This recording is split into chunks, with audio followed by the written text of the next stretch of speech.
At the end of the day, nobody gives a damn about your art. You gotta make them care.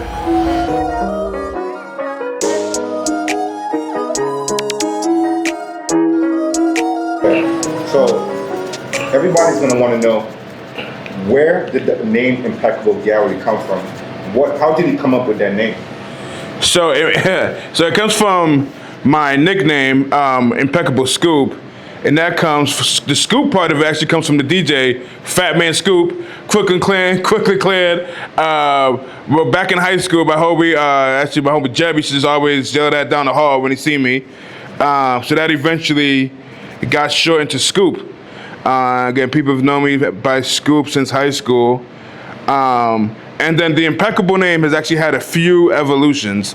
When I first started doing it, it was always Impeccable, but it was actually it started as Impeccable Designs.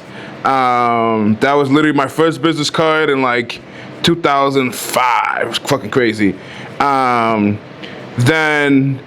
initially there wasn't really much.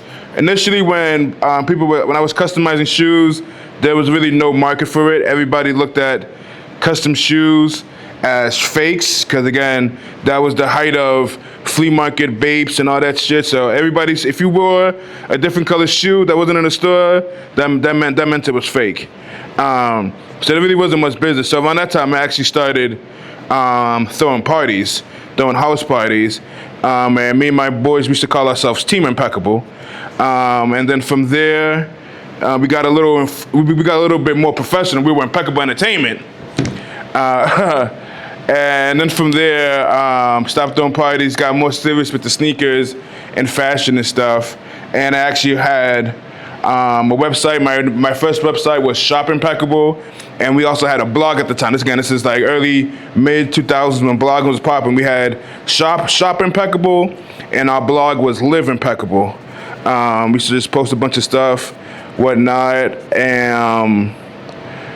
and then I added the Impeccable to the front of everything because I always wanted a clean and like professional sounding name. Like again, I could have been Sin City's Kicks or Scoop Sneakers, but I always thought people who named things after themselves or like made names like, oh, Lynn Sneaker Company. Like I always thought stuff like that was kind of corny because again, people outside of your region who don't know you are not gonna really care to rep that name. So I think it was like I thought it always really localized your target audience. Okay. So I was one with Impeccable. I thought of how I wanted to do shirts, and I thought just the word Impeccable in cursive on a t-shirt would just look dope. And that's pretty much where Impeccable came from.